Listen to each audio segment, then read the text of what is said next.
Hi, and good solar unit to wherever you are on the planet. Welcome to another episode of The Unspun Yarn. This is my co-host, Aemy Blackfyre of All the Things. And she and I are going to be talking about the legendary mythological bird of fire, the phoenix. Yes, I'm so Yay! excited. Yeah, so I've been on for the Magical Menagerie series to talk about one of my favorite things to talk about, which are monkeys.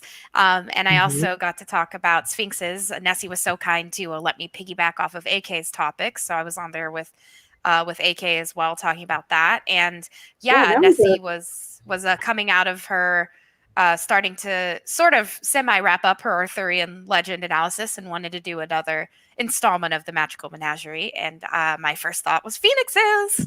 phoenixes. Well, you've been phoenixes have just been popping up all over the place for you in like your regular life too, right, Aemy? It's just kind of become a theme, or as we say, a motif of late, as the phoenix Yes, is a literary motif. it is. Yeah, I because I study Chinese literature, it comes up a lot. But even besides that, I've also kind of seen it gaining a little bit more popularity than usual in pop culture as well. And it's not just a city in Arizona. Right. I think the city in Arizona came late to the game, so Definitely. But it's for Chinese culture, it's a symbol that is as old as the dragon. In fact, it's often paired with the dragon, which is something I'll talk about. It's seen quite frequently in Chinese mythology, and so that's one of the reasons I'm really excited to talk about it. And fantasy in general, including Western fantasy, it's often seen. right. Very good. And even in Western culture and Western type mythology, which in this particular context, I'm also going to include like the Mediterranean, North Africa, and the Levant is all part of the Western world, which say part of the Roman Empire or the Greek, the later empires, they were all had this cohesive type um, circulating legend of the phoenix. So in Western culture, it started also as like a creation myth because it dates all the way back to ancient Egyptian legends of the creation of the world by this creature, this bird, this avatar of Ra. It was like it's kind of complicated but cool at the same time. That uh, made this mound in the river that became the Ben stone, which is the foundation of the created world. So it is like this one powerful, all powerful creature that kind of laid the cosmic egg. So, You're um, also you saying it's kind of it's kind of complicated but cool is like all of mythology in right, general, because it's right, it's passed complicated. down through oral tradition, and there are many different kind of versions and Mhm. manifestations of the phoenix, and it's just like really every other mythical creature that we see. And the also the kind of the way that it looks is different across cultures and even within cultures. So I'm going to show some images here in a little bit where you'll see a picture and you're like, that's a peacock. It's just a peacock with longer tails. That's a common way to depict the phoenix in Chinese culture.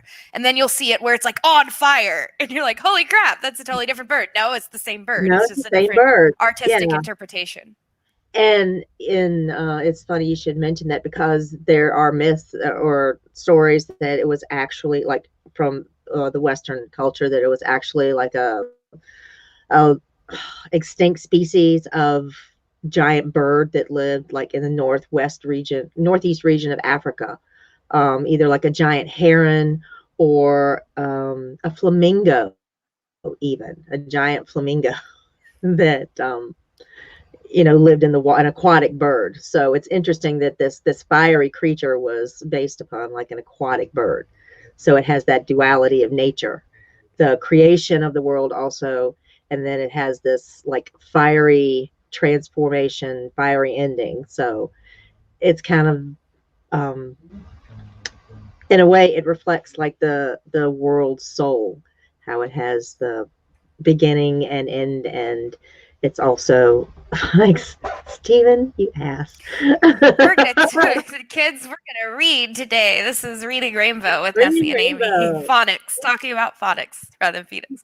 And actually, Nessie, I love that you Right. mentioned this idea of water and fire because actually in Chinese mythology, it's often that the dragon and the phoenix are paired together. So I'm going to put this image up here, and this is the crest of the last empire of China. So this is you if you notice if you're watching this on YouTube, if you're listening to this on my podcast, then thank you for listening, because I'm going to put this up as a bonus episode on the Aemy Blackfyre podcast. But you notice the phoenix and the dragon together looking up at the sun. So while the phoenix is associated with fire in both east and west, the dragon in China is actually associated with water, which you might think, what? That doesn't make any sense. Well, Perfect sense to it me. doesn't really breathe fire usually in Chinese mythology. That is a later addition, and certainly a Western interpretation of the dragon. So actually, dragons in Chinese culture are guardians of bodies of water, such as lakes and streams. So it's a common trope in Chinese poetry to see a dragon come out of the water and fly up or dive back down into the water. So the phoenix is this fiery creature and the dragon is this watery creature. And yet, interestingly, the dragon is associated with the emperor and masculinity, and the phoenix is associated with the empress and femininity. But then you go to Chinese elemental theory, and water represents femininity, and and earth represents masculinity. So there's a little bit of, I mean, China has over 5,000 years of history. So there's got to be some kind of things going back and forth. But something that I did want to say is that since the phoenix represents the empress, you can't just go during many periods of China. You couldn't just willy-nilly use the phoenix as a symbol. So this is one of the many things that the live-action Mulan movie gets wrong, where their family takes on the phoenix as their symbol. That would not have been allowed. You cannot use the dragon or the phoenix as the symbol of your family, because that is as if you're saying you are on par or even better than the imperial family. Well, that's just the westernization, colored in there a little bit, because it would, in Western culture, it would represent, the transformation and the rising from the ashes to, become something new. So which is not an association in China. The phoenix does not die and then rise from the ashes. That is purely a Western concept. And what's interesting also about that, Nessie, is that the now you can use the phoenix and dragon however you want. It's on medicine brands. You can get posters. Like, it's not a big deal in China. But there were certain periods of time in pre-modern China where it was a very special symbol that was different. It would be like using the seal of the president, right, like walking on your business card. People would be like, "What are you doing?" That is not allowed. Right. You might be able to go to the White House and buy a mug with the seal on it from the gift shop, but like that's it. Yeah, that's not your ID. Yeah. So it's kind of interesting that Stephen brought up, he was talking about that we were going to be talking about phonics today.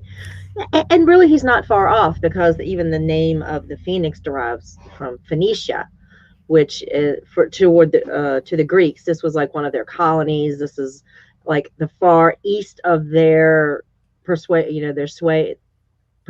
or what have you, their influence. That's that area, the Phoenician region, and the Western the Western myths. It's always the home of the phoenix is not in the area where they were. It was far away, always far away to the east. If it was living on terrestrial, on the earthly plane. But it was also considered to live in paradise as well. And with, Western religious themes, the paradise is always, far away. It's represented on the earth, but it's far away from where you are, and yeah. So its relationship could go, it was said to even live like in India as one of the places of its possible homeland. So the myth from the Western perspective, that it was a creature of the East is really, really interesting, because China having that concurrent history for so long, legends of this magical bird from the East could certainly have traveled through the spice route and the Silk Road into Western culture. Yeah. And the phoenix is also really symbolizes like the spice route itself, because of the resins and the spices that are associated with its funerary rites, because it alights itself. It kind of incorporates the Egyptian funerary resins and spices in the creation of its pyre. Excuse me. And it's said too that it eats, its diet isn't like a normal bird.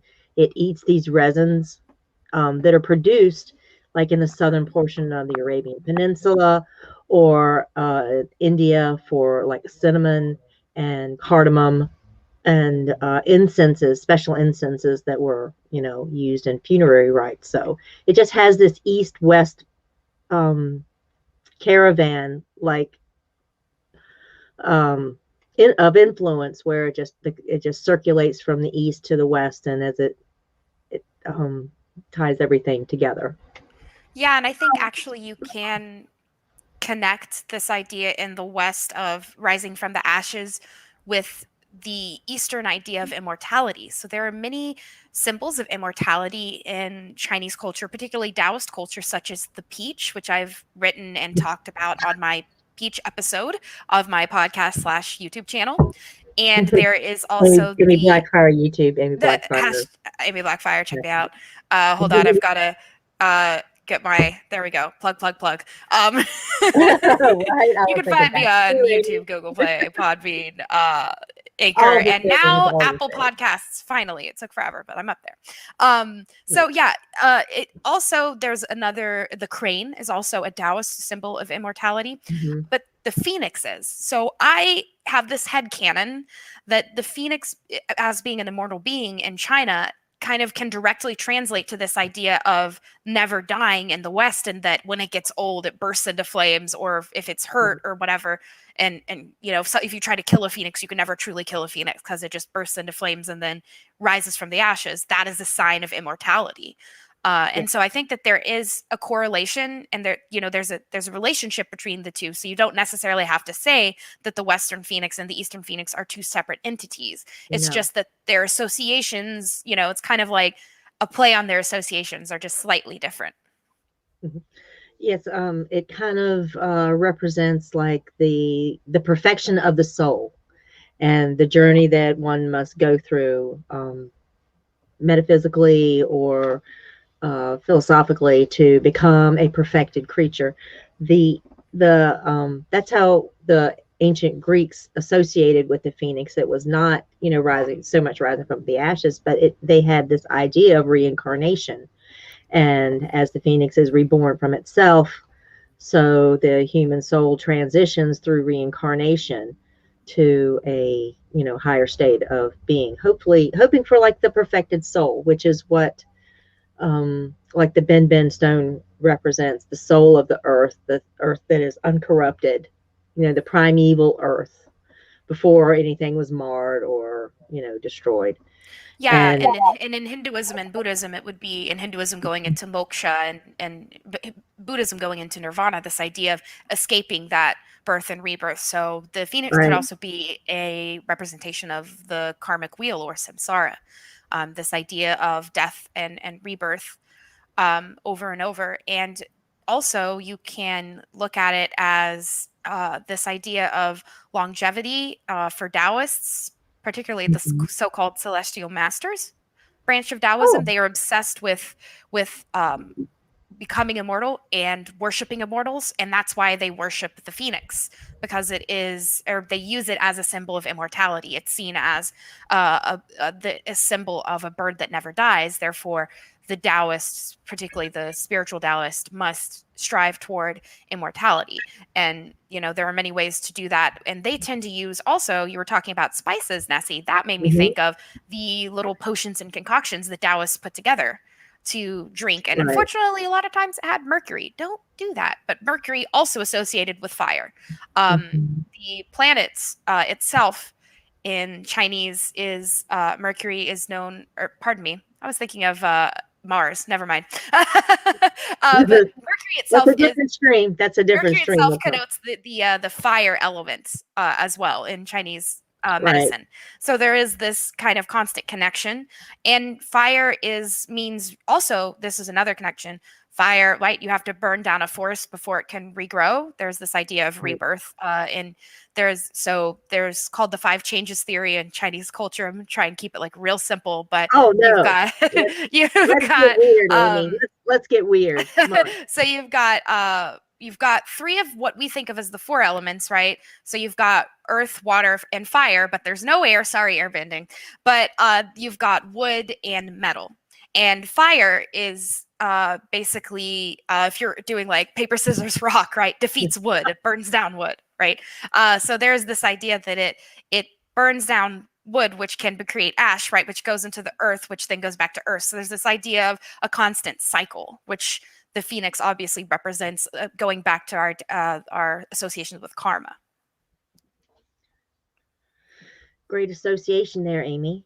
Went all around meandering. That was not in my notes. I pulled that out of my butt. As one does. As one does. As is my want to do.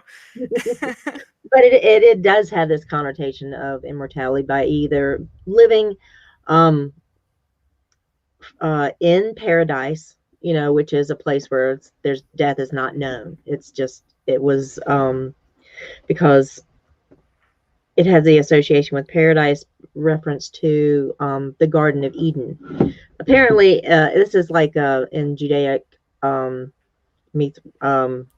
mythology, I guess. I can't pull the correct word out my butt, but in their traditions, the phoenix was when Eve ate the apple. Of course, blah blah blah, patriarchy bullshit.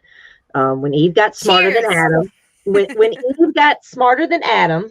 Okay. And she's like, wait a second.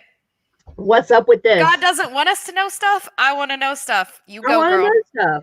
Yeah. So she went around. Eve was the first scholar. You're welcome, America. You're welcome. Went around to all the other animals and offered them as well the opportunity to, eat of the apple. But the phoenix did not. Because it's got like these crazy dietary restrictions, like I can't eat that shit, but thank you.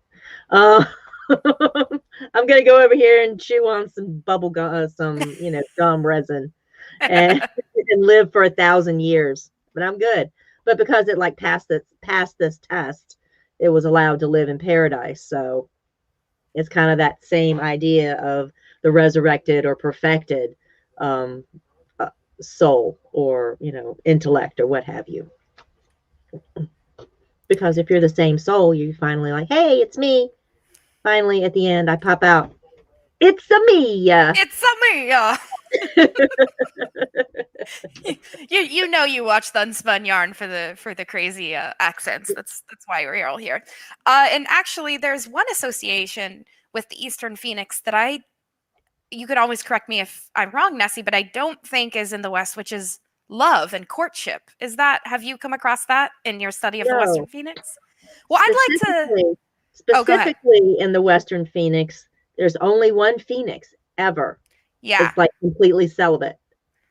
That is not the case in China. Actually, they are often seen in pairs. So let me tell you a little story, my dear listeners and watchers. Doesn't want you to fuck.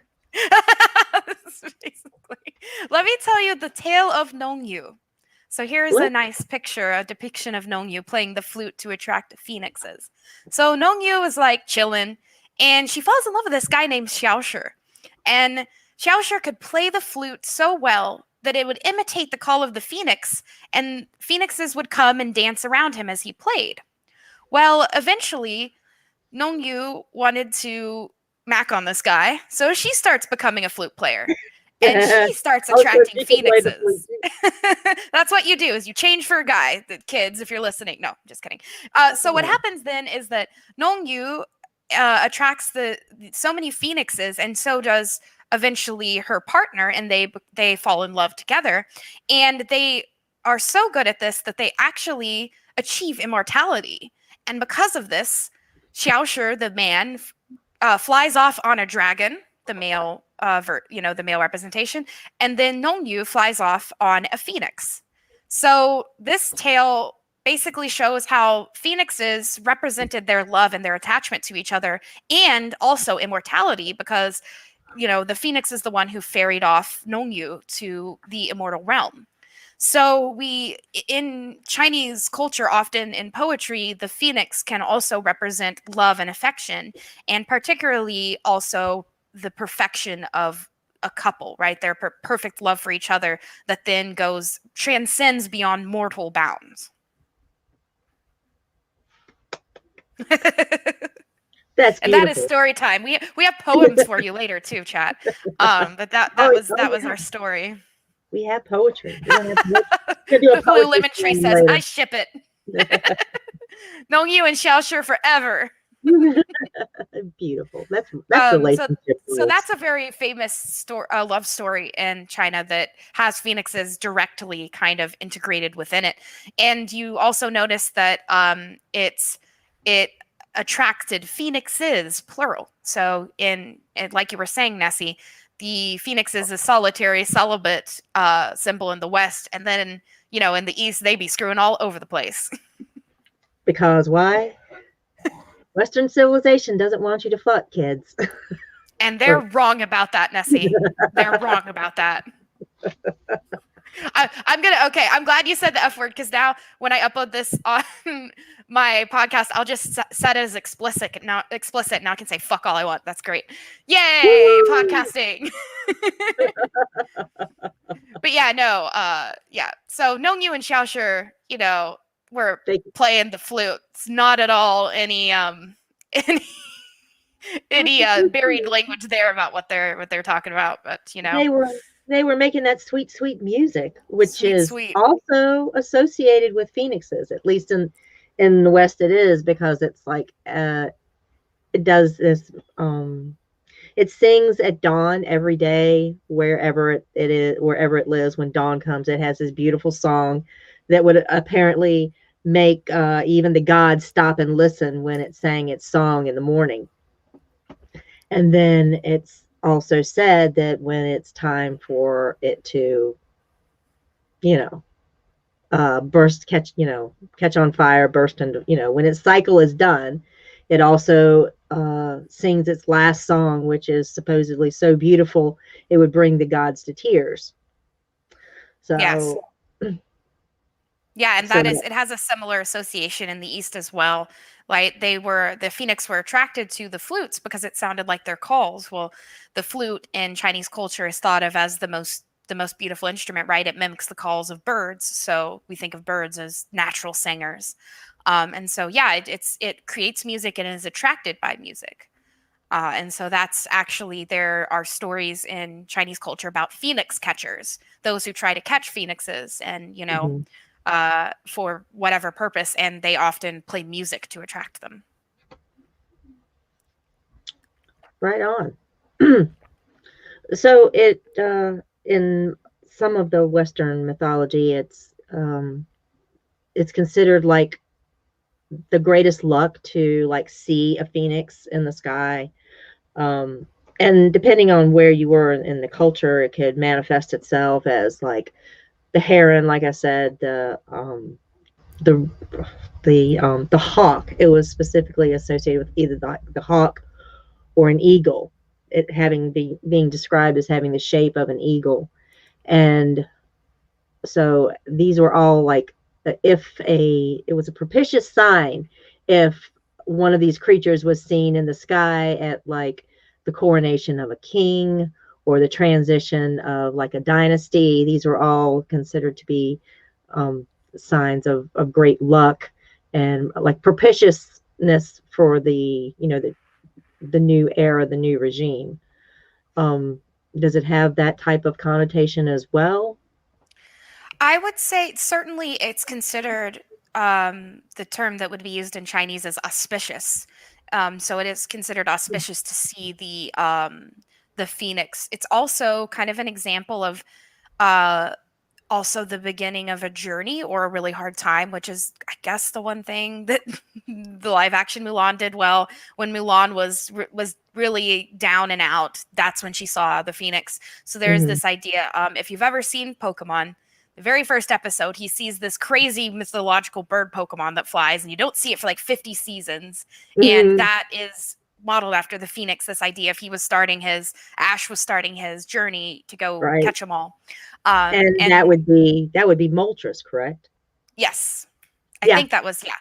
Yeah, Moltres, the red Yeah, fiery. Moltres. Yeah. So you Hmm. have that phoenix-like bird that foresages or kind of foretells this either the beginning of a journey or the kind of a bit of an inspiration during a hard time that, keep going. It's like the phoenix is giving you a pep Yeah. talk kind of Yeah. thing, which is a little bit different from something you talked about, Nessie, in your unicorn episode about the Qilin, where the Qilin Right. in Chinese actually shows that a great sage has died and is actually a sad symbol, whereas the phoenix is kind of the sign Like like the a birth rising. of a legend, kind of the rising of a legend. Yes. Yes, like the beginning of a new dynasty, it's founded, and it's got blessings from heaven.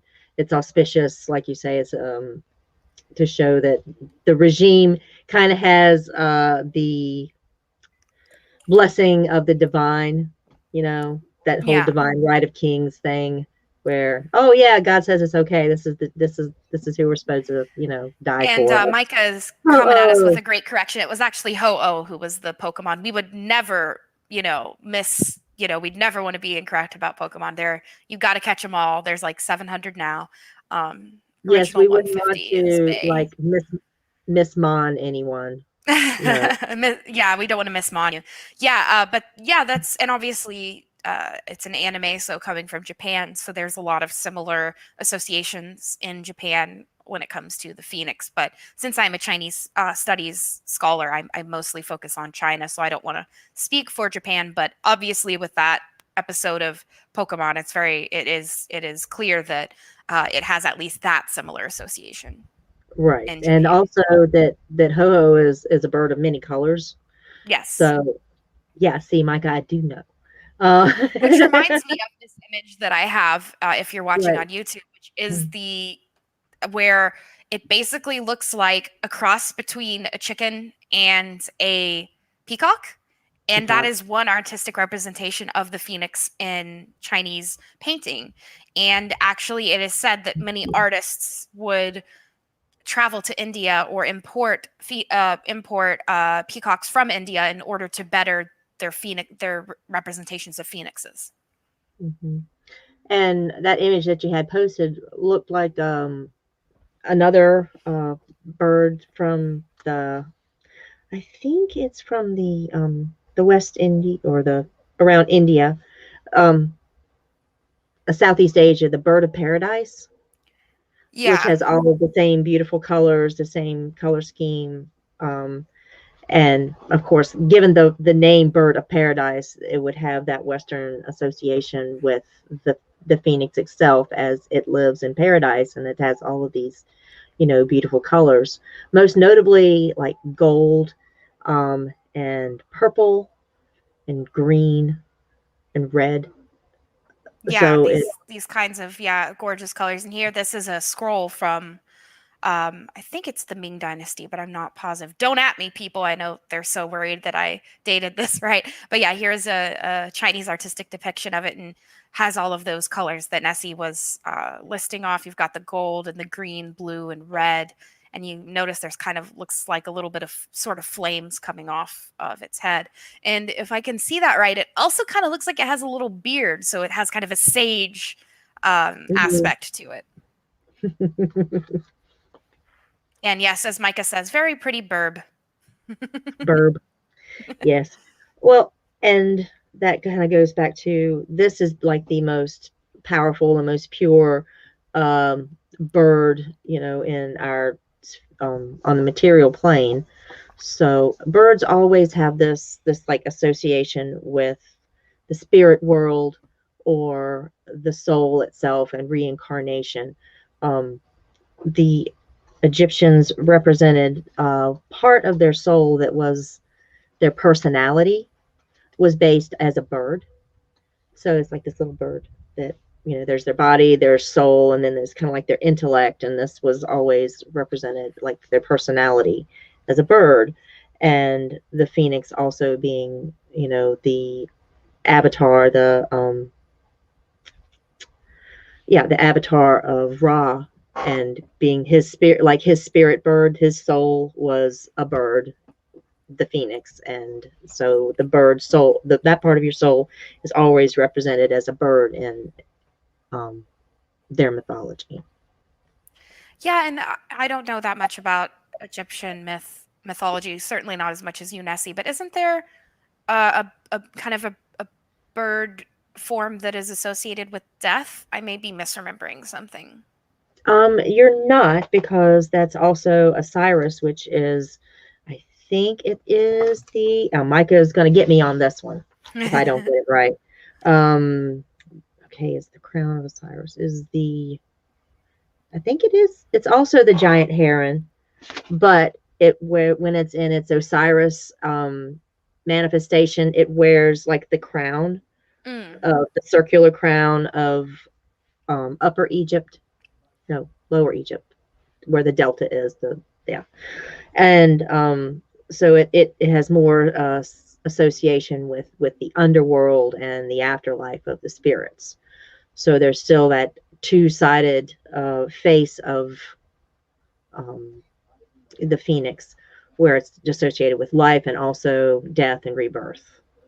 And our favorite fuckboy Zeus too. Didn't he turn into a bird to non-consensually get with a woman? When did he not turn into a bird? Yeah, he's like, I'm this is a hoe, don't you forget it. Yeah, don't ever forget it. Don't ever Zeus is forget it. Out there starting myths by spreading his godly like Garth essence. Green handing all over the place. Just sowing his seeds. Sowing the seeds of love. I think there is also I believe there is also one of the versions of Jesus's conception is that God came down as a swan, correct? I think that I don't know. I'm not a biblical scholar. Well, I think what you're thinking of is when Christ was on the River Jordan, and he'd received baptism from John the Baptist, and God sent a dove to alight upon him and show his favor as hey, it's a sign, dude, that's my boy. But yeah, that's also. So the phoenix has also been associated with Christ. Of course it is, because it's this through the medieval era, it was quickly, and with the Roman Catholic Church, was quickly associated with Christ as other creatures like the unicorn, all of these creatures that exhibited purity and purity of spirit, and they didn't fuck, because no unicorns, only one of them, there's only one phoenix. No, can't be doing that, no procreating, because Jesus was pure of spirit and body and a perfected being. So yeah, they kind of, that's where all that got laid on heavily. So there's that association. Because so I think it was, I was getting it mixed up with the Zeus thing with Leda and the swan. And damn, Anna, lay off the caps. All right, I'm gonna get some things wrong. Just saying, I do this a lot. Anyway, you don't get canceled here for simple mistakes. There's no mistake. There's no shaming here on the Unspun Yarn. No. But anyway, and it's kind of seeing it also as it also seems to be, especially the dove is associated with being the messenger of the divine, or even the embodiment of it. And so I think that I think that you can easily kind of associate that with the phoenix as well. So that's really interesting. And there's actually an association in China with the phoenix being associated with nationalism, which I am not sure is the case in the West. Nessie, did you come across that? No, I did not. It was um, not so much nationalism, but as a say the Roman Empire adopted it because it was having this raw, long and glorious empire that was last 1,000 years. Like the mythical age, the Sphinx. I mean oh, there you go, bleep, missed it, of the Phoenix. The alleged age of the Phoenix, which was usually anywhere not less than I think 500 years and no more than 1,500, and you could see how these would represent like different empires arising and falling during the development of the Western civilizations, most notably I've basing on Rome. You know.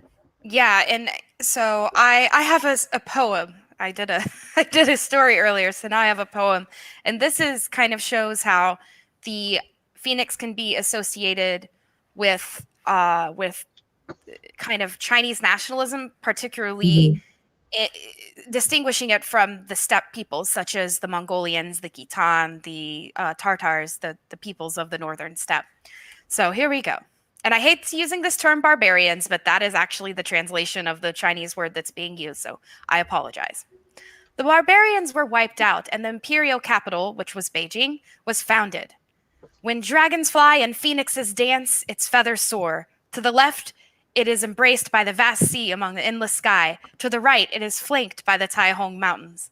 The might of spears and halberds at the 9 garrisons pervades the distant frontier. The rule of inaction awes thousands of countries. It probably should be kingdoms.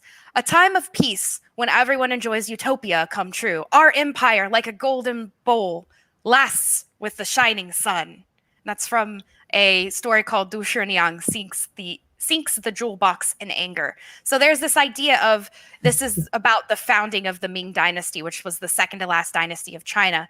So there's this idea that that once the quote unquote barbarians, right, the non-Chinese were Right. repelled and the dragon and the phoenix danced, meaning the emperor and the empress, right, ruled over Right. China, that was when the great Chinese empire was once again strong. And this is particularly important because who ruled China before the Ming? The Yuan dynasty. Those were the Mongolians. So there was a huge association in the early Ming dynasty with the phoenix and the dragon of saying, well, we're now Chinese again. You know, we've repelled the Mongolians. So it's also a huge nationalistic association with the phoenix in certain times in Chinese history. So this would be around 1300, 1400, where this was a really big symbol of I hate to use this term, but the purity of China as Yeah. not being Mongolian anymore. It's very racial, absolutely, completely racial and racist, quite frankly. Yep. So, barbarians bad, not, Yeah. yeah, different, not us. So I too have a poem to read. And Oh this is gonna, boy. yeah. So Yay. there was, This is yeah. slam poetry with Nessie and Amy. Amy, I declare you the winner. Um, Mine was really racist, but thank you. you're welcome. Oh, yeah. Okay. And this is going to be fun for me to read. So this is an old English poem, The Phoenix. Oh, so I got to get my glasses right. When the gray feathered one, which is Svegfedra, becomes sad, aged, or gamol, old in years, the best of birds, Aflich, flies away. And I'm sure uh, Jada Redhead is like cringing at my pronunciation of these words. Enjoy it, Kelly. This is for you. Uh, from the Grin Jordan, the green earth, the land in blooming, seeking out the vast Rith Mittergerders realm of Middle Earth, his dwelling and home, where no men live. Fulgus birds throng around the noble one. Each wants to be the great prince's Thin and Theo, Thane and servant. until they, in the greatest multitudes, journey to Syrialand. There, the pure one quickly gets away and lives in the shade of a Woodverbe, a tree grove, a Viststo, deserted place, Vest, concealed and hidden from the inhabitants. There he inhabits and guards a high theme, beam, tree in the wood, secure upon it under the Hofenrufe, heaven's roof. People call that tree Phoenix, on account of the bird's name. So there it is, alighting on the tree. When the wind rests and the weather is fair, when the clear, holy gem of heaven shines, and the Vulcan clouds are dispelled, and the water's torrents slide stande, the water stands still, and every storm under the sky is quieted. When the warm sun, Vinderkondel, weather's candle, the warm sun, dazzles from the south, giving light to the men, then the bird begin to prepare the nest and rest in the branches. From far and near, he collects and gathers the sweetest, most pleasant virta, plants. He himself carries the bright treasure back to the troll tree. There in the high tree in the westland, the wilde fulgo, wild bird, builds his house, lovely and pleasant. He makes himself a home in the tree's upper chamber. In the leafescada, leaf shade, he surrounds his feathered body on all sides with sacred stinkum, sacred smells, and the noblest vledum, flowers of the earth. He sits ready for a journey. Journey into the west. In the summertime, the sun, the asparagus gleam, the sighs gleam. It is the hottest. The herbs grow warm and smell sweet fragrances from the Veld sea. Then in the heat and the fire's embrace, the bird burned burned with his nest. A flame is kindled, and the fire covers the house of the sorrowful one. And the fierce heating flame consumes and burns the phoenix, who is old from Flerigernum, years gone by. Gotta read just some old English, man. This I is love it. fun. Then the finest of meats and the brave warrior's house is clean destroyed by the blaze. The corpse of Vendfeld Gechtkorven, a broken bone vessel, cools, the burning subdues. And something rather like an apple can be found in the pyre's ascan, ashes. From it grows a verm, wonderfully fair, as if hatching from an egg, skier out of the shell, shining out of the shell. And he grows in the shade, and he first resembles an eagle's young. So there's the association with the eagles. And lovely flugeltimber, a fledgling, so it's getting its feathers. Happily he grows still more, so that he has the shape of a full-grown eagle. Then he is adorned with the bright blooming feathers, just like he was in the beginning, and his flesh is made new. Nice. That was really Yeah, hard. Good it's a job, little longer Nessie. than I expected, That's but totally fine. Actually, there were a lot of things in that stuck out to me, but there was a mention of the South in it, and the sun in the South, right? right. Which the sun goes from east to west, but what's interesting is why south? And actually, in China, the phoenix represents the direction south. So I don't know if there's something there.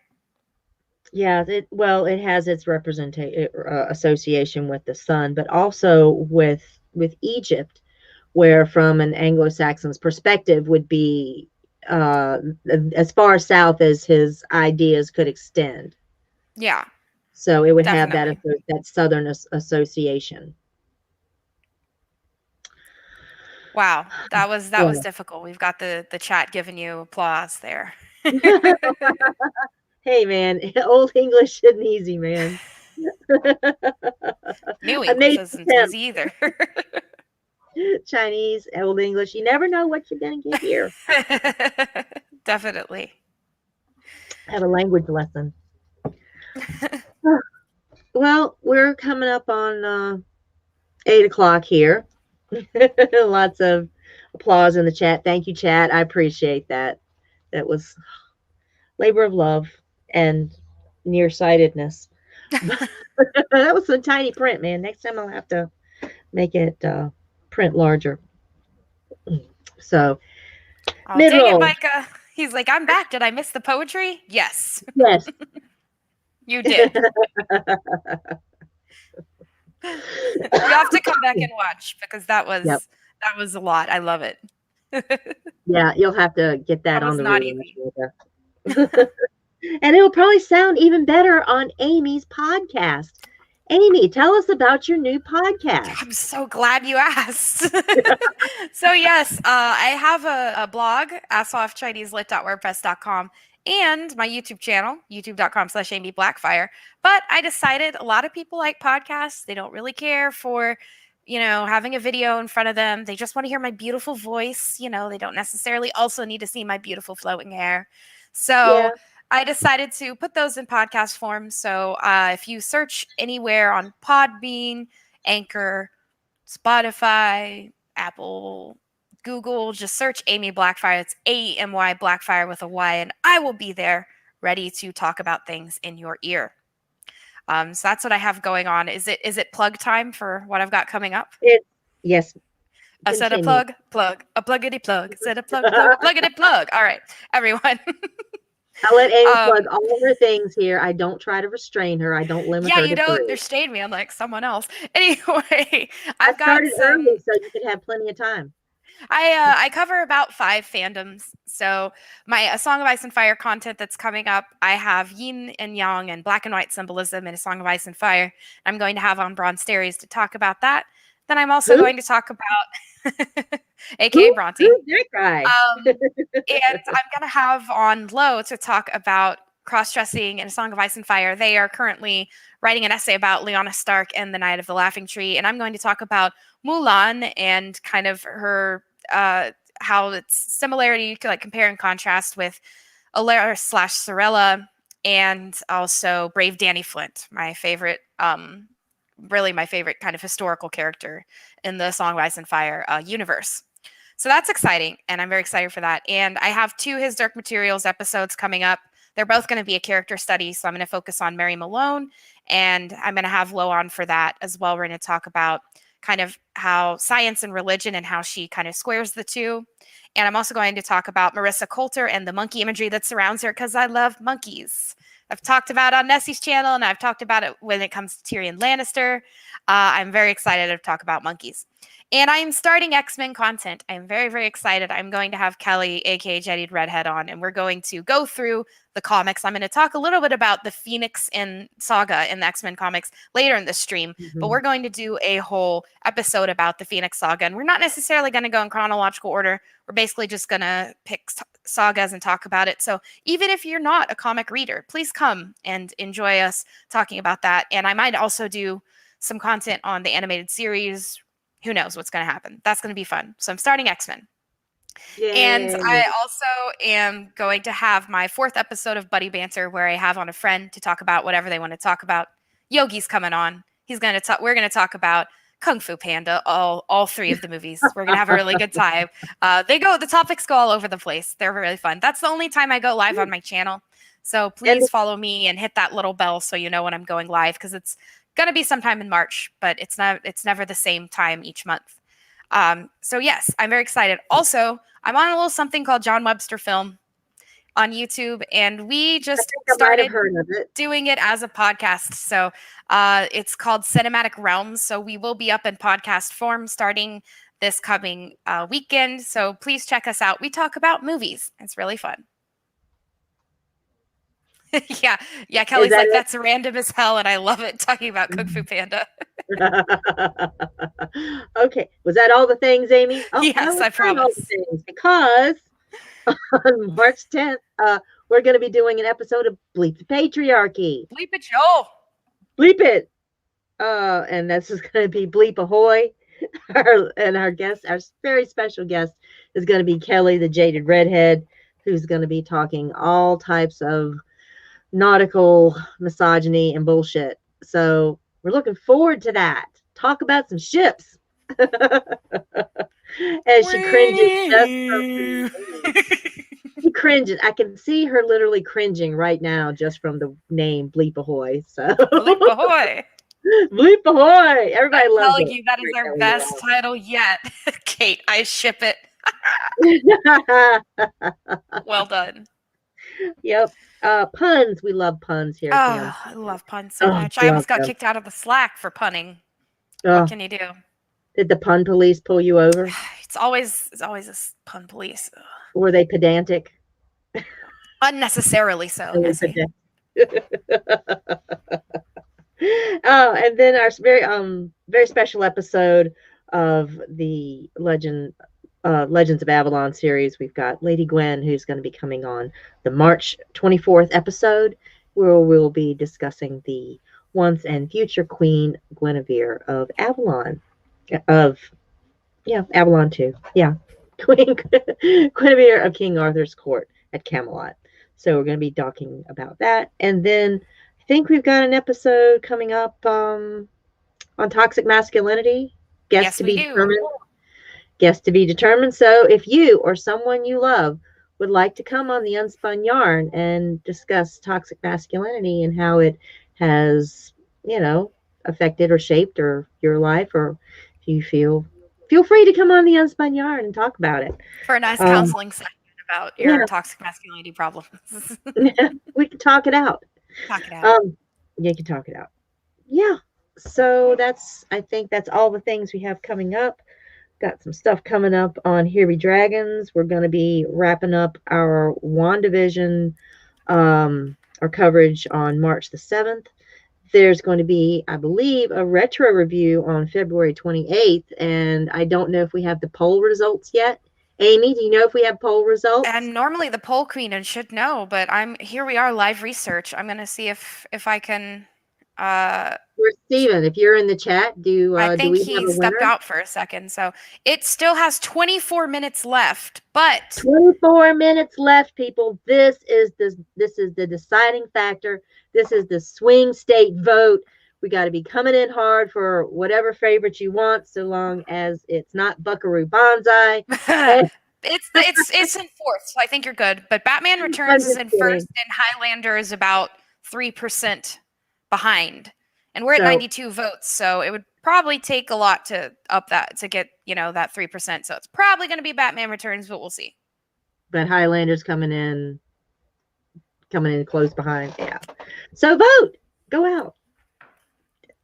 All of a sudden, your negative words about Buckaroo Banzai gets everyone a campaign, grassroots campaign. Oh, yeah. I mean, everyone loves a hater. So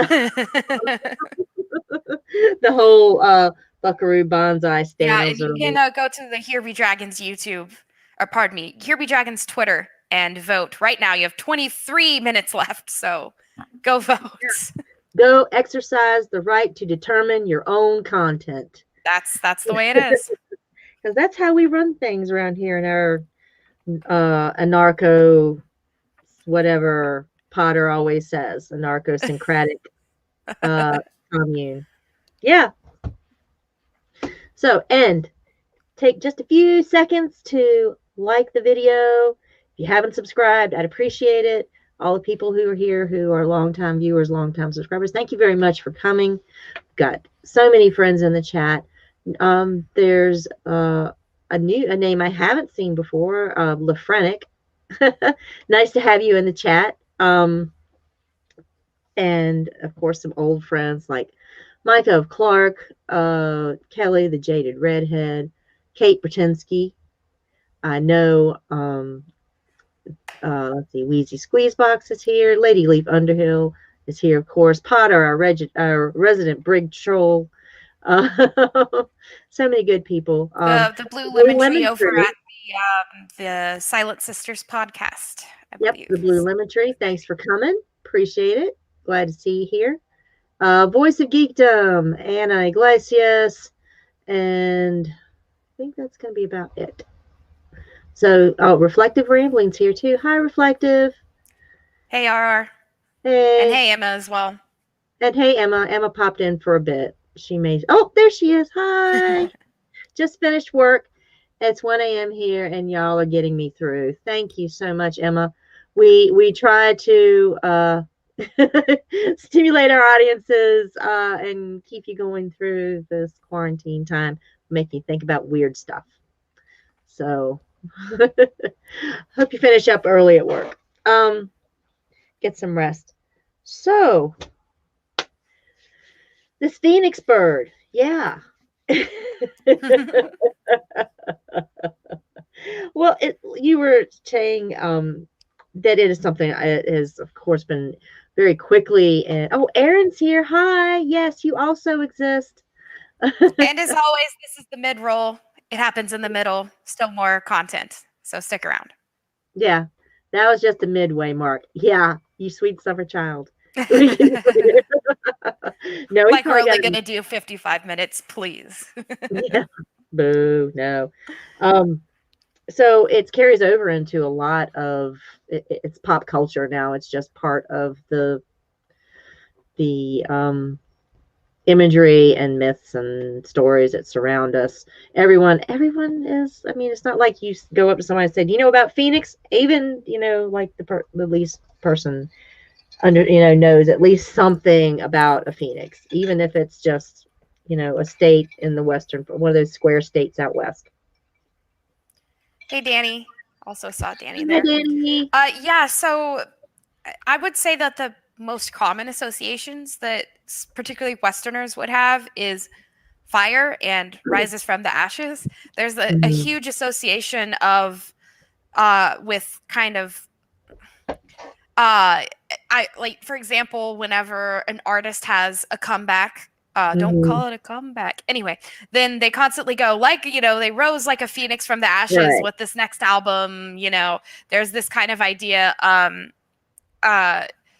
There's kind of this idea of it's I kind of go back to this idea of a pep talk kind of, but there's this idea of someone being born again or renewed. And there's also, I think, an idea of keeping something, right? You're kind of still the same person, but you get a clean slate, kind of a second chance, right? Like whenever the phoenix is reborn, it is still the same being, but it gets another chance at life, basically.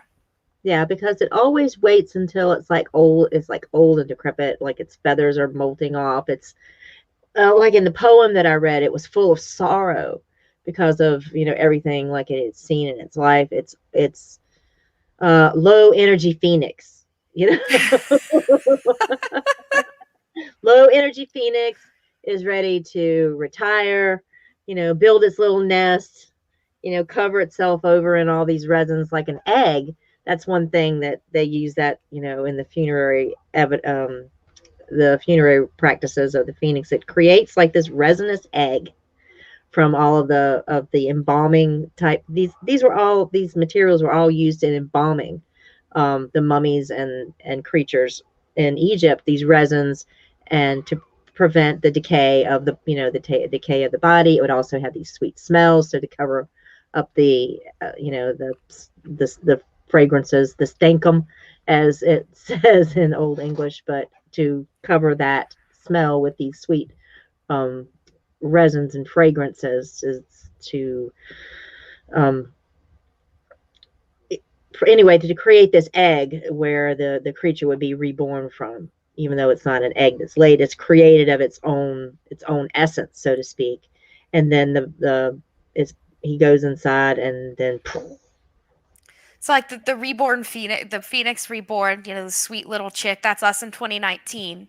And then boom, quarantine 2020 happens, and then we're all low energy phoenix. Low energy phoenix, man. We're just like a little worm. Such a feel. That is, yeah. Low energy phoenix. That's how it is, low energy phoenix, man. Seen a lot of shit, man. Seen a lot of shit these last couple of years. Oh, yeah. We're going to drink on that one. That's the way it is.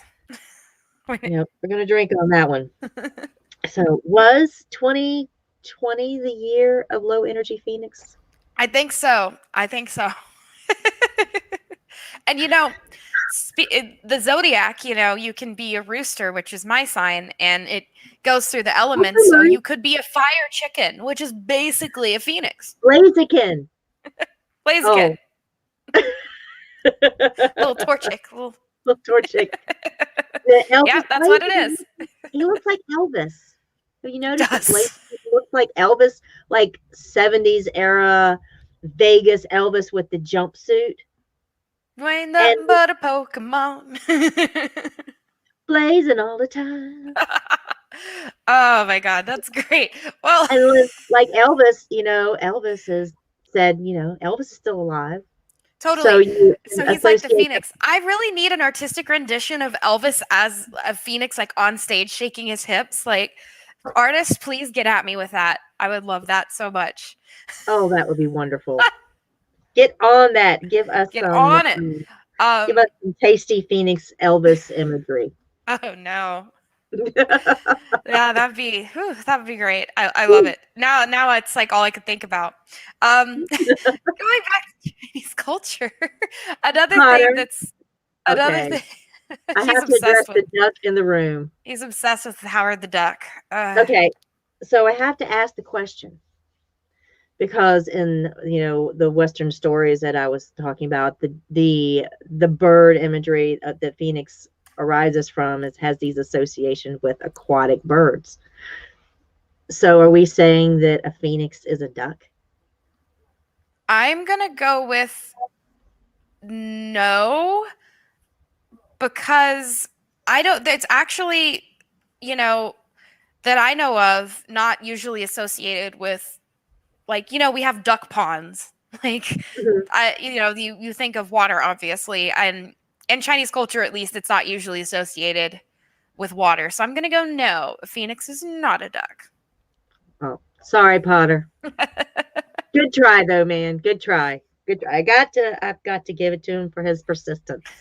But there's something in China called paper cutting, where you use scissors and you cut out a pattern, and a very popular one is the phoenix. So I have this image of a very intricate, very difficult paper cutting stencil. Basically, is the phoenix. It's always, if you get kind of a book of paper cutting, the phoenix is always like expert level, really hard to do. I can see it's very intricate, very, very detailed. Yeah, So but it's also very common to do a paper cutting of the phoenix. It's considered auspicious and lucky to do that as well. So it really level 15. Yeah. I did paper cutting of a rabbit for the year of the rabbit once, and that's all I got. Oh, nice. The multi-talented Aemy Blackfyre, you guys. She podcasts, she YouTubes, she writes, she teaches, she also apparently paper cuts and is an accomplished Bollywood dancer. I also am trained in Bollywood dancing, so that's fun. All the things. All the things. Yeah, Amy's tried it all. I certainly have. Was not good at it all, but I have tried it all. Well, I mean, that says a lot about your upbringing, that your parents would let you explore all of these creative outlets to, express yourself. So that really speaks very highly of them as, and they're raising. Good job, mom and dad. Yeah, they kind of just whatever I was interested in. I did it, and they were always very supportive, which was nice. I was an only child also, so I did not hear no very much. I was quite spoiled. It isn't so, Amy. And actually, I know, right? It's like, everyone listen to me. And actually, in May, you guys are going to meet my mom here on the Unspun Yarn for Mother's Day. We're going to have a special Bleep the Patriarchy episode about raising feminist children. So good job, Mom. It's going to be very exciting. Yeah, so I'm sure my mom will tell some embarrassing stories, so I've got to prepare for that. Yeah. This is what you tune into the Unspun Yarn for. We're going to get all the dirty, juicy, probably very embarrassing secrets out of Amy's mom. I would say Mrs. Blackfyre herself, but she did not change her last name. Another thing about her that's they could be feminist. Not saying that if you change your last name, you're not a feminist, but she comes from the era that was unheard of. So it was a big deal when she didn't change her last name. to Blackfyre, because that is my last name. It is on my birth certificate. So Okay. totally. I mean, we're not pulling out the birther evidence. We're good. Yet. You say, I accept that you are Aemy Blackfyre. With the correct spelling. A-E. Yeah. So you guys may have heard of a little something that I plug a lot. And it's called the Poppy War. And you might think, Amy, you're doing this again. You're on a stream and you show me the Poppy War. You tell me about the Poppy War. Guys, it has a phoenix in it. This is finally relevant to what we're talking about. Completely relevant. So the main character of the Poppy War by R.F. Kuang, which you should go out and buy today or order online, is Reen, and she calls on the spirit of the phoenix, the phoenix god, to for power. And this is an artistic rendition by Sophie Rowan. Please check them out on Twitter. I think they did a really good job of depicting Reen. And you see the phoenix kind of draped over her. So the phoenix in this particular series is a god which gives people basically firebending powers. There's really no other way to say it, and it's really awesome. And so Reen is able to use the power of the phoenix to basically fight an invading force that is invading her country. And I won't give away too much more because that there's twists in the plot. But it also in this story, as it does in China, represents the South. So Kuang is, as a Chinese American, is taking a lot of inspiration from Chinese mythology about the phoenix and integrates it into her story. So once again, check out the Poppy War. That was my plug. That was technically relevant. But you heard the big news about the Poppy War.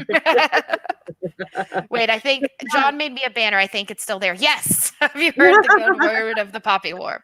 Yep, that's that. Finally relevant to a stream. Yes, wow. I've made it.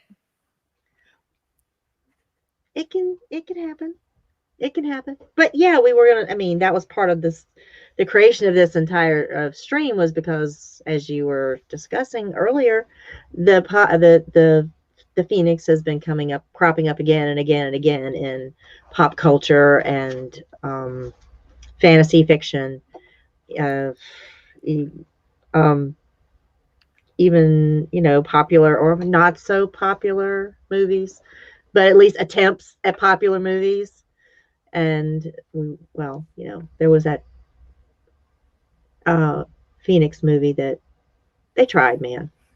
They tried. They tried. But yeah, now had it been successful, had they had X, Y, and Z that was apparently missing in that film, but if they'd had a better if it'd been a better film, there'd be 3 of them by now.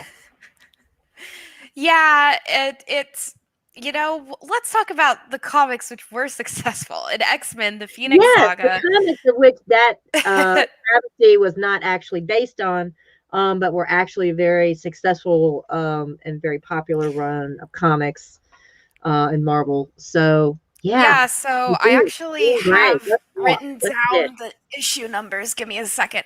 So X-Men 101 to 108 and then 129 to 138 is where Jean Grey turns into the Phoenix. So here is a shot of the X-Men comics, and this is where she emerges from Jamaica Bay. Basically what happens is the X-Men are up in space. I mean, what else?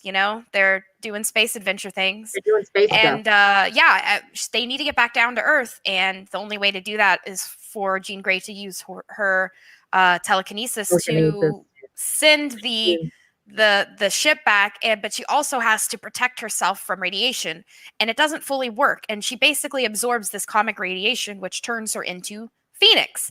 And the quote from this page right here that she says as she comes out, I want to say in my dramatic Marvel Comics voice. So here we go. Hear me, X-Men. No longer am I the woman you knew. I am fire and life incarnate. Now and forever, I am Phoenix. So there we have that association with fire and life, right? The rebirth of the Phoenix. So Jean Grey, who is called Marvel Girl as well in the comics, not really she doesn't really seem, she's not called Marvel Girl in the movies or anything, but that's technically her X-Men name. Everyone's like, Jean Grey didn't get an X-Men name. I'm like, read the comics, she's Marvel Girl. Anyway, she And she has that basically, rebirth out of the water as well. So exactly, yes, she was reborn as Phoenix, this extremely powerful mutant. She was already a powerful mutant, but this was basically her. Yeah, and so then we have this persona of Phoenix, and then this second part of the saga, which is issue 129 to 138, is called the Dark Phoenix Saga by fans, which is when she goes like really bad, like, you know, destroying planets kind of stuff. But there is this idea then of the Phoenix being powerful and the Phoenix being Emma. Good night, Emma. Yeah, the Phoenix being powerful and it being, you know, you being unable to defeat the Phoenix, and because it keeps rising back up. And so I think was brilliant by the X-Men writers to choose this persona for Jean Grey. And I also think it was important too because she was this powerful mutant and really the only girl in the series for a very long time. And so it was nice whenever at this point in the comics, it's the all new, all different X-Men. So now you added Storm and Nightcrawler and all these other people. And Jean was, in my opinion, starting to kind of fade into the background, except for her love story with Scott, aka Cyclops. And then all of a sudden, boom, she's Phoenix. Oh, don't get me started on.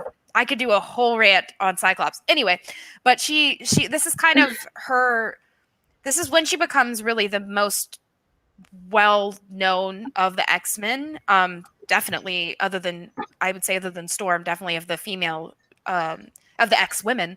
But also, I think you can directly tie the Phoenix Saga into the success of X-Men in the 80s. So this was happening in the 70s, but in the 80s, X-Men was actually the highest selling title in Marvel at the time. So it was celebrating a rebirth as well. Yes, Marvel X-Men itself, the title itself, actually rose like a phoenix from the ashes after the Phoenix Saga. So it's a little bit poetic in that way. The Phoenix Saga is really, in many ways, what kind of made the current X-Men that we think of, and it's obviously the most popular saga because it's been tried and retried in movie form. So they've really gleaned onto this idea of one of the X-Men becoming too powerful for the others. It writes itself, really. Wow, cool. And of course, they picked Jean. They picked Jean. Yeah, they picked Jean. But yeah, so that's the Phoenix Saga and X-Men, and that's a huge part of its history. And you know, maybe other than the Apocalypse Saga, it's the most well known to non-comic readers. Yeah, even I'm pretty sure I've read it. I may even have it somewhere in a box in my dad's house. So I know that was kind of really pop culture, very popular across the board. But you have other references of like Phoenix and Phoenix type motifs, shall we say, as it has become, in like even things like Saturday morning cartoons. I was a child of the 80s and I love my Saturday morning cartoons, so I'm gonna do my plug. Do it. All those Gen Xers who were raised on Saturday morning cartoons, Pop-Tarts and cereal. Yes, I'm gonna. There was an 80s show called Battle of the Planets, but it was a team of teenage, team of kids, and they were known as the G-Force. Okay, G-Force. And they were, of course, defending the planet from, alien or whatever, aggressors. And their like ultimate weapon that they would use, it's another one of those scenes where all the little parts have to get on the whole team has to be together on their plane, the Phoenix. And it's also a spaceship. So a Phoenix can also be a spaceship. I'm picturing it. Like join their powers, be all in their little places and join their powers, and they form what's called the Fiery Phoenix. So it's like their vehicle goes up way high and does this like power dive, bursts into flame with this cosmic force and defeats whatever robot or monster or whatever comes up. Dang, It's so it's like the always Avatar state. It's like you go the Avatar like thing, yeah. nuclear Yeah, and yeah, kick butt. exactly. Exactly. Damn it, Potter. Yeah. So there's that, but then you have this theme too about the phoenix as well in Western, is that there can be only one. And Yeah. so when I was like thinking about this and getting high and stuff, because that's when you think about stuff, I was like, man, that sounds a lot like Highlander. The Highlander, the movie. There can be only one, and they have this thing that's called the quickening, which quickening is how they become an immortal being. And because there's that theme of immortality, they become an immortal being with this quickening, this life force, which is like the life force of the phoenix, the life force of divine life force, their soul. And then they have to defeat one another, or they do defeat one another, and they can take one another's life force to themselves, called the quickening, and they kind of level up and become more and more powerful, which in the end there can be only one, and you unlock the quickening, or all of the essences of all of the immortals that have ever been. So you like Phoenix level up, and you're Level up. surrounded all with like lightning imagery and fiery stuff. So it's kind of a lot. It's kind of another spin off of the phoenix itself, because you have this essence of immortality in it. Definitely. Yeah. Yeah, Connor McLeod. Got to make sure I say the name right. Shall we talk about the transphobic elephant in the room? Uh, We have to mention Harry Potter. yeah, we kind of. Well, yes, and that's one of the more modern interpretations, I guess. Most of we talked about the '80s kids, the Gen Xers. Let's talk about some millennials here and their associations, with the phoenix. Yeah, if you ask a millennial, we're gonna say Fox. We're gonna think about Dumbledore's Phoenix friend, his like basically like a familiar, who accompanies him and really saves Harry Potter's ass in the Chamber of On Secrets several times. on several Yeah. occasions as well. But yeah, he really makes he made quite an impression on me when I was reading the books as a child and watching the movie. And also his companionship with Dumbledore is not necessarily something you usually see with the Phoenix. It usually is otherworldly, and you'll see it fly or something, but you don't usually see it kind of literally on a perch in someone's office. It was very domesticated idea of the Phoenix. Right. Yeah. Yeah. Because that's not where the phoenix is going to sit perched. It's like this powerful being. My thoughts on that is, we only see Fox for a few years anyway. So, I mean, even in the story, he's only there for X number of years before he self-immolates. So this could be like, hey, I'm sad. I'm just going to hang out. You're going to take care of me, feed me while in my declining years. It's his.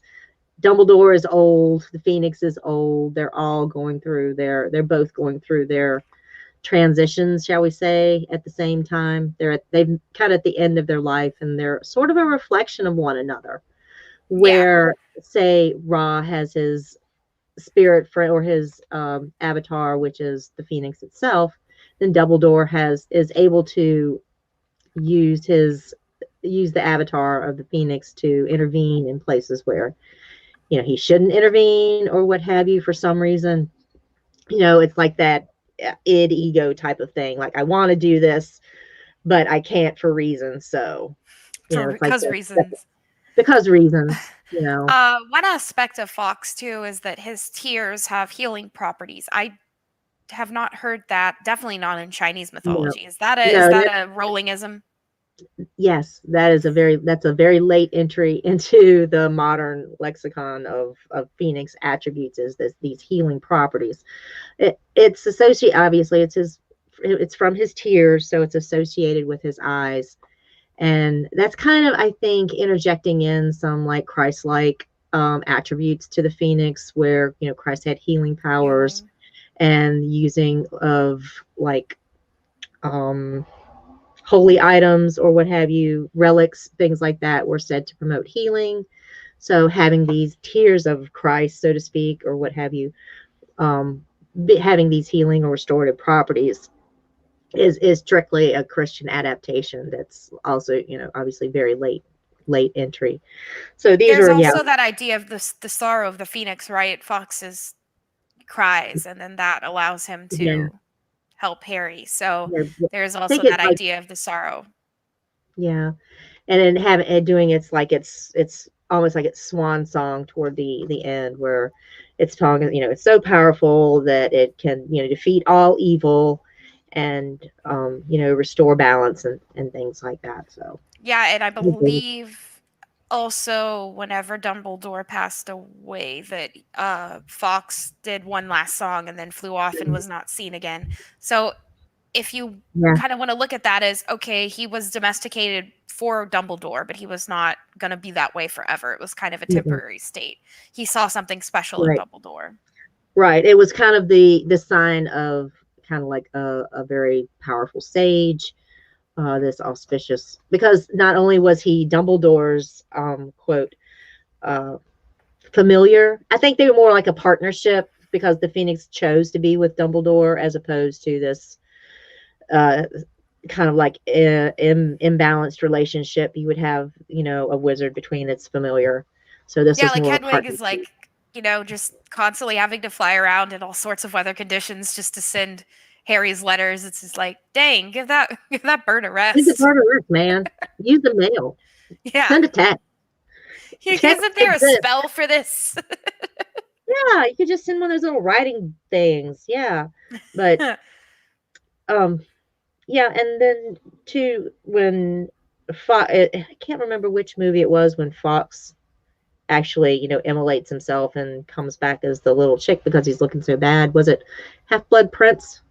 I do not remember. It's been a long time Okay. since I've watched, but I do know one thing that was interesting is that, and I forgot about this, but when I was making my notes for this stream, I found it again.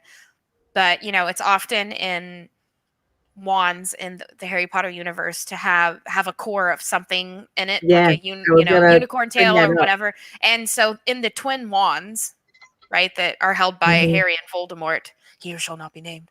The feathers that are in there, the phoenix core feathers, are actually Fox's feathers too. Right. So, So it's kind of like all three of them are tied together through this bond, with this association with the feet. Was it Chamber of Secrets, Rory? I Thank you. believe so. Okay, Chamber of Secrets. Yeah. Oh, that's right. After he sings, then he goes back and goes poof. That's right. Yeah. Yeah. Poof. Bad Pottermore. Sorry. Um, but yeah, they have all three of them are tied together, even through the storyline, but also with their association with Fox. So it's through that the storyline develops. So is Dumbledore like?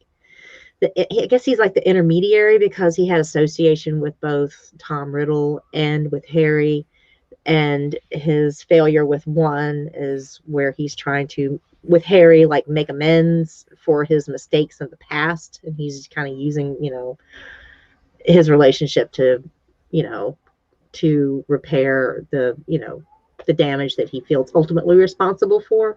Yeah. Yeah. But And I think that Fox also represents kind of the help to Harry that mhm, Dumbledore wants to give, but can't, but he can't. kind of gives it in like indirectly, basically, Right. because he also Yeah, brings him the sword that, Harry uses, and then also heals right. him. So it's like, dang, you could not have done that without Fox. Fox is the best. Yeah. Fox is a good bird. Good Good bird. bird. Good burb. Fox But want they're a all cracker. no, man, he only eats shiny little resiny rocks. It's like chewing gum for burbs. Yeah. Chewing gum. Burb chewing gum. And there too, there's those themes of immortality as well in Harry Potter. because that's what Voldemort was ultimately after, was trying to seek after immortality and cheat death. So he was kind of representing one aspect of the Phoenix, which is that, that immortality and that super vitality. But he kind of went about it as we can throw the dark Phoenix in there. It's like dark connotations of when that Yeah. quest for immortality goes so awry, Mm-hmm. and it takes on the darker tones. Like, what wouldn't you do? And if the cost of Yeah, definitely. immortality is your soul, you know, Yeah, and that is it worth it? And I think that the Phoenix is a pure form of of the immortality, right? The soul, Phoenix is just maybe it was born that way, maybe it's Maybelline, but like they're actually born, they are immortal in and of themselves. They did not seek it, and therefore they did not have to basically step on people on the way on the ladder to immortality, like right? Voldemort and other They were, characters in they fiction have were, had to do. yeah, they earned it by, I guess, their purity of nature, their purity of soul. They were just, it's like um achieving, like you said, the nirvana type state where the soul is ultimate enlightenment and light and wisdom. Yeah, and also what's interesting too is that nirvana and moksha are states of so nirvana in Sanskrit literally means to extinguish a flame. So you actually become nothing, which is the goal of Buddhism. It's like the opposite of a lot of religions. It's like you became nothing. Awesome, that's what you want. So if you think about it, when the phoenix turns into ashes, right before it's reborn, it is It's nothing. nothing. So it also can represent that as well. When it's just an ash form before that little chick pokes a cute little head out For of the 3 days. It has to be in ash form for 3 days. There's that symbol. That's three symbolism: the body, the yes. spirit, and the mind have to come back together. So the intellect, that three states of the soul that is in the Egyptian mythology. Yes, so it's Yeah. got it all comes together. It's got to get its shit together. It takes 3 days. Yeah. You gotta do some things, and then figure it out. But yeah, Yeah. it's interesting though in Harry Potter, it's instantaneous, right? It's a little chick all of a sudden. Right. Yeah. So No. it does take a little bit of that symbolism out of it then. But But hey, still, you get the rebirth symbolism there, and it's a whole lot easier for, oh, our beloved friend is gone, and it's like everybody's lost a pet. Nobody wants to lose their pet, and yeah. it's like, oh, man, if this only happened with Sparky, or or Yeah, it's like in the familiars in D&D where it dies, you just call another one. it looks just exactly like the old one. It's Yeah, just some and other you little keep minor the demon. name and everything. Yeah. Um, but yeah, there is that So kind of process. That 3-day process, right? Also, kind of makes me think of the Tibetan Book of the Dead and this idea that the soul mhm, must go through this. I believe it's 40-day process. right, That in order to be before that it's reborn. So it's not instantaneous. It has to go through processing, if you will. It's like right. you get the It's like, DMV.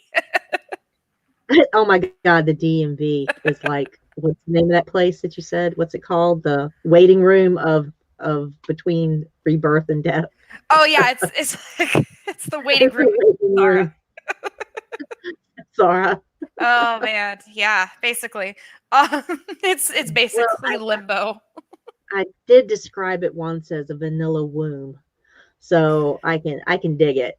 So that's it. That's the bardo. That when it goes in back inside the egg, that place between birth and life and birth, and death. And also when a new soul goes to samsara to contemplate, think about what you've done now. Yeah, you go to time out Process for a little bit everything. before you get another shot. 40 days. Okay. So, And that would be specifically Theravada Buddhism, which is Tibetan Buddhism. Obviously, Mahayana and Vajrayana are going to be a different case. Those are all the three main sects of Buddhism. There's all different views, and within those, of course, you're going to have many different branches. I mhm, was just actually teaching today. We're just finishing up in my class the part on our section on Buddhism, which is great because I know the most about that. So we were having a good time. But it is interesting to see the different kind of thoughts about rebirth. And actually, in Buddhism, there is no self. So there is this idea that there isn't one soul that's being reborn. It's just that your karma follows you, but you're not you every single time. So, which is the main one of the main differences between that and Hinduism, which does believe in a soul that continues throughout death and rebirth. So that's interesting. So the intellect carries on, but not the personality in any way, not the identity of the person. Yeah, because there Or is the this soul. idea in Buddhism of no self because everything is empty and impermanent. So So no how can your identity. soul be permanent? So yeah. Complete 180 Yeah. from Western. Yeah, I was like, no, Yeah, man. so Buddhism was like, okay, Hinduism, we like karma, we'll take that. Ooh, a permanent soul, we gonna give that back. Yeah, no, no, no, So no. yeah, it's So good bad, no. classic buffet Buddhism. You take what you like and you leave what you don't. That's what I love about it. Cool. Yeah, just like cafeteria Buddhism. That's great.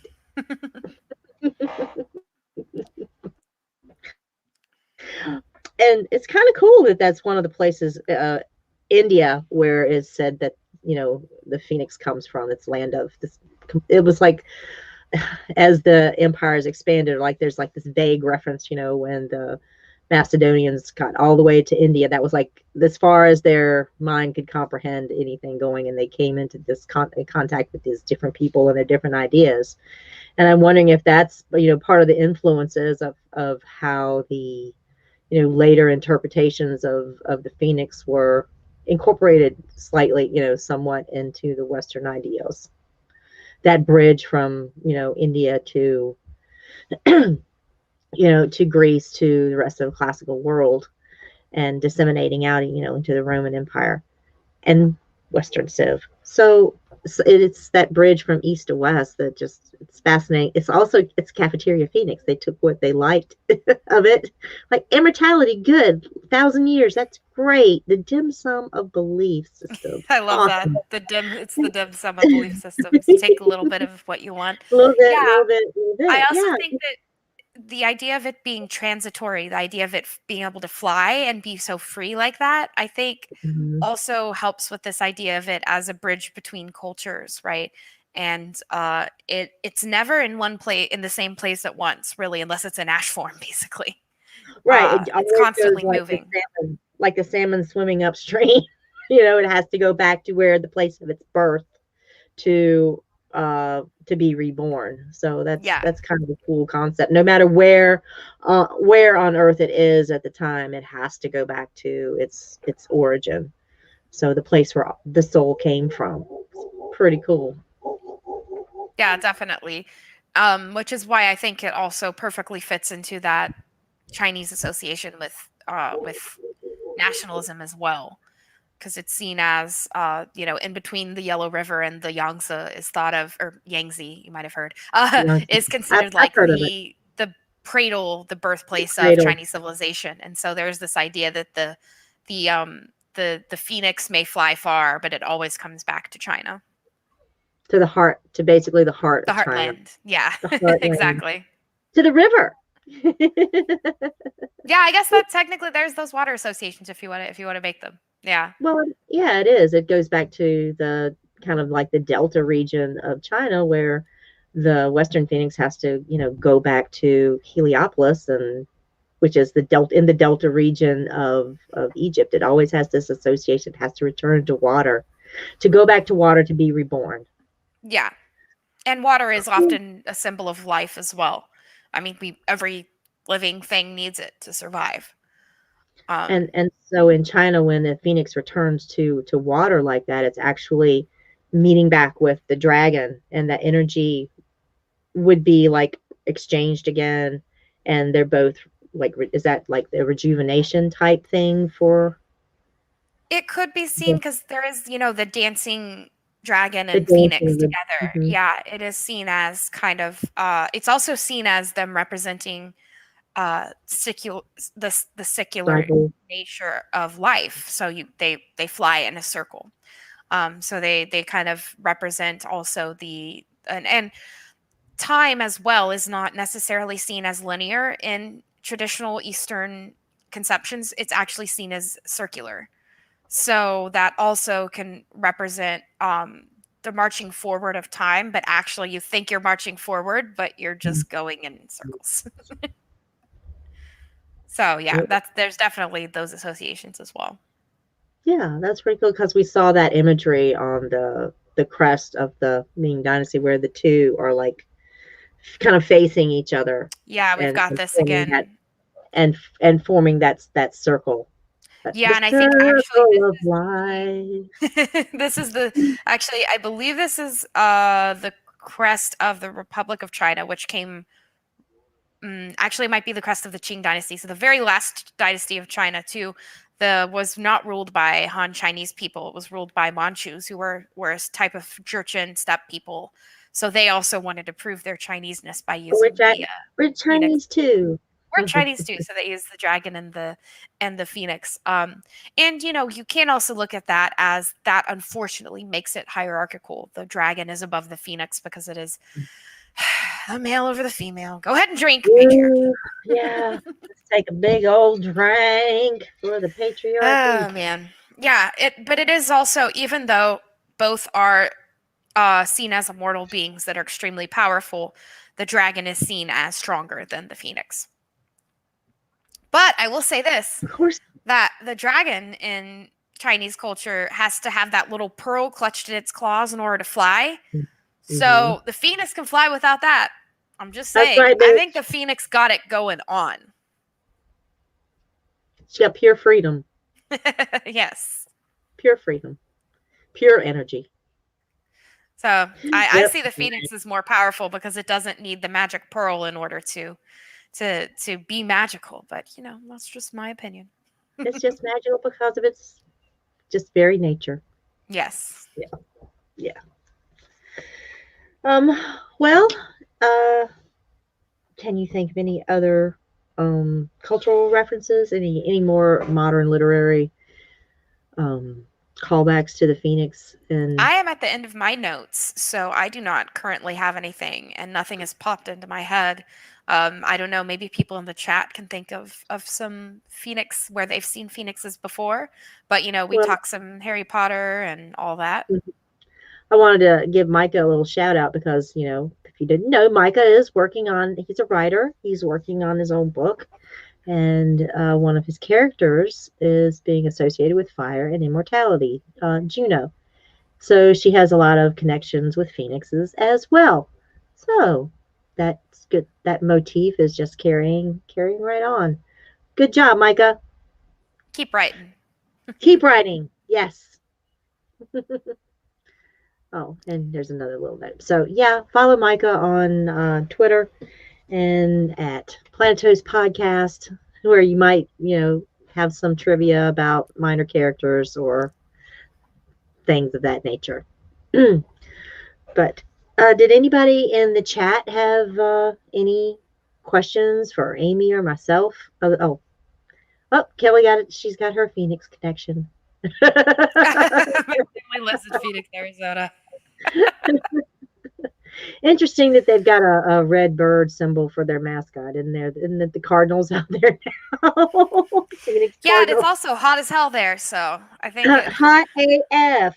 So the desert, it's like perfect place for the Phoenix to live, and it probably has some close association with like the Thunderbird from American Aboriginal peoples had the imagery of this bird that ruled the skies as well, especially absolutely out in the West. And you'll see the imagery that'll have like the stylized version of the Thunderbird, but kind of looks a lot like a phoenix with its associations with the sun. Yes, and I believe that seeing the Thunderbird, according to indigenous peoples of what is now America, is also considered very auspicious as well.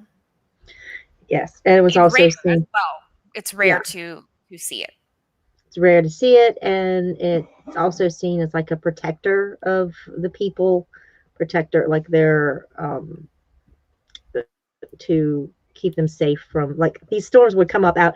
Imagine being like out on the plains and these big huge storms roll up, and it's like there's no shelter, you have no protection from the elements other than, you know, like your tents or whatnot. So, and then you have this thunderbird who is able to control the storms and the weather, and still the tornadoes, and the make things settle down a little bit. The wind's terrible out here. Yeah. Yes. Definitely, but I'm sorry, but did things spread to the west via the Silk Road?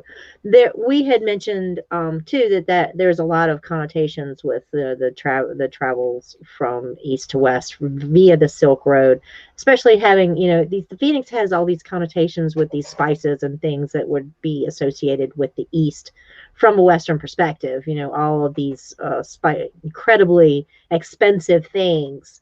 It was considered like luxury items. Yeah.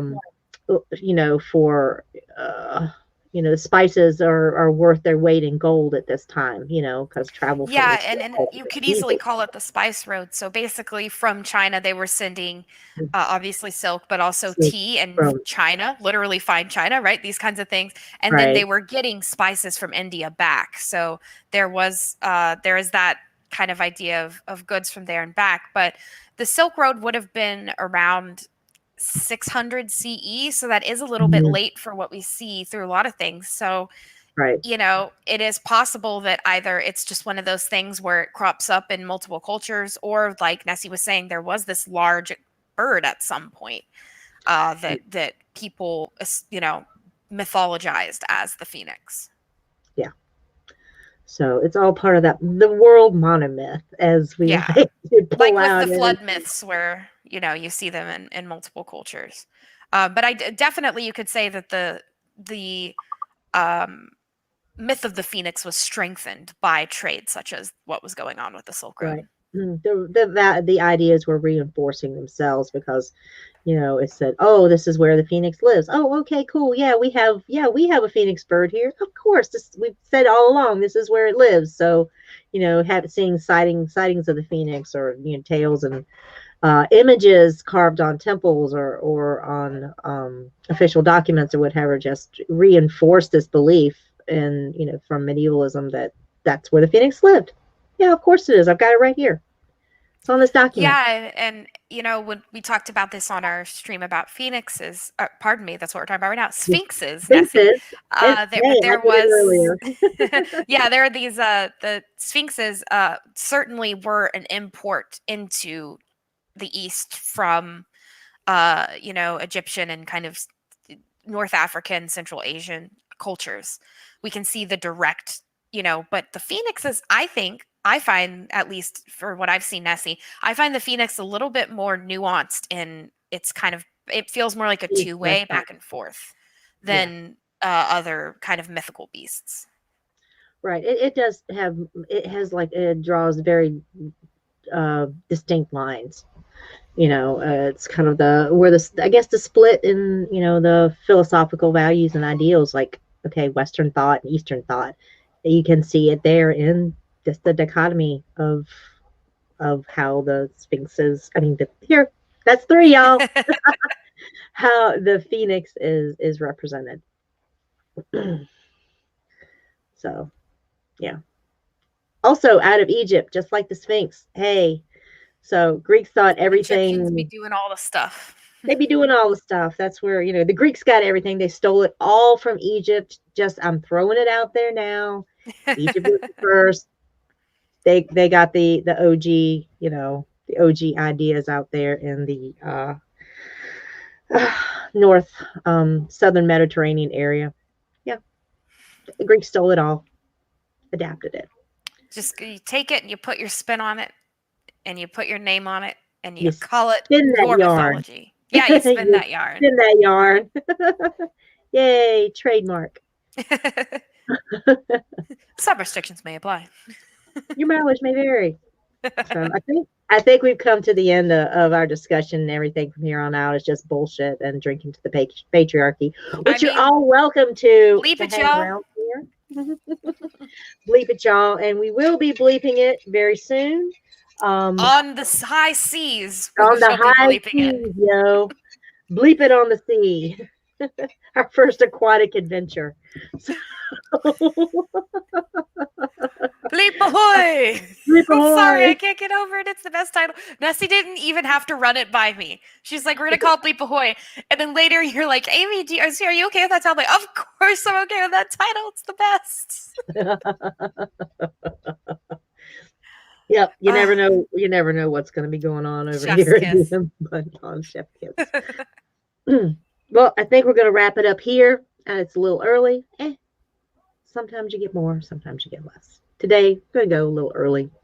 We got all the things coming up. Amy's in all the places, doing all the things with all the people. If you've heard of them, yeah. So they've heard of her. So you got all the things coming up, Amy. Poppy Wars. Have you heard the good news? You're going to be doing content on X-Men. You're going to be. You've got all of your His Dark Materials, Song of Ice and Fire. Yes, I'm continuing off in Avatar: The Last Airbender. I've been having a ball doing that content, and I have some really, really exciting guests coming up, guys. I'm going to bring in some people that you may have heard of and have way more subs than me, and I'm really very excited that they've agreed to come on. So I'm very excited for that.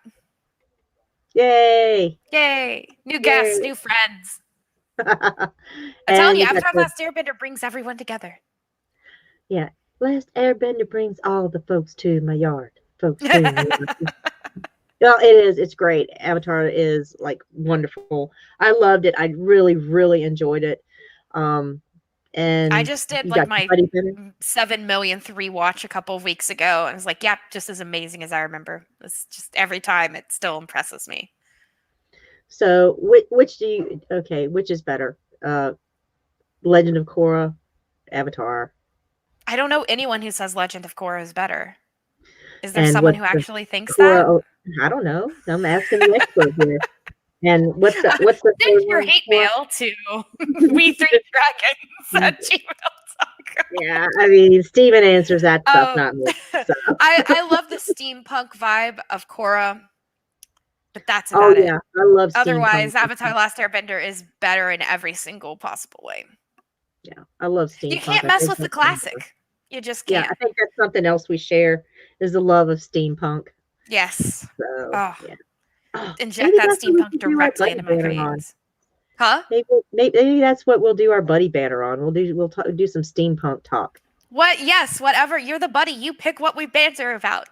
Well, I had to come up with something. You know, it's like, okay. I mean, Yogi also didn't know what he was going to do. And then he's like, you know what? Kung Fu Panda.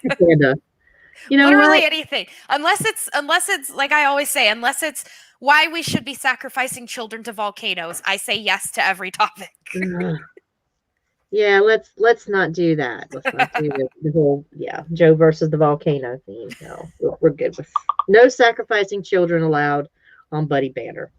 Not allowed. Very pro not sacrificing children podcast. What I started. Will somebody get canceled for that? I mean, it'll probably somehow be me. Somehow. I do want to say also, I got my first ever 5-star review on Apple Podcasts. Thank you, people, for listening. What?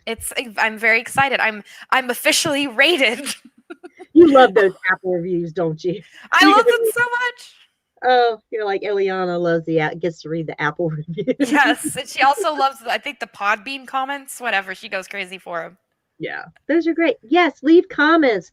Look, people that are creating content, we'd like to hear your feedback. We don't need of course you like to hear that we're doing a great job, but we also, we like to hear your feedback, your thoughts, start a discussion. It's great. Comments make us very happy. And they feed that beast that is the YouTube algorithm. And yes, our good friend Reflective Rambling, she is amazing. On all of my videos, she's left like 4-paragraph long comments. I read them and I respond. I love paragraphs that are like going point by point what you think about what I've said. So yeah, that's great. That's great stuff. And yeah, so we'd love to interact with you guys. leave comments, send us messages. Follow me on Twitter and answer my Hit us polls. up on Twitter. I love polling people. She does love to poll. Okay, guys. Well, we're going to sign off for the evening. I've been your host, Nessie. This has been my very special guest, mostly co-host for almost everything now, Aemy Blackfyre. Taking over YouTube one channel at a time. My plan is going swimmingly. My pseudo co-host, Aemy Blackfyre. It's been great having you on, Amy. I always love having you on and talking about these really in-depth things. And love the East-West vibe. It's just great. It's good As stuff. Always, man. it's great to put us both together and we make a complete analysis. Right. We're not the yin to my yang. The yang to my yin. All right, guys. Thank you so much. Appreciate you coming here. And we'll see you guys in the next time. Bye.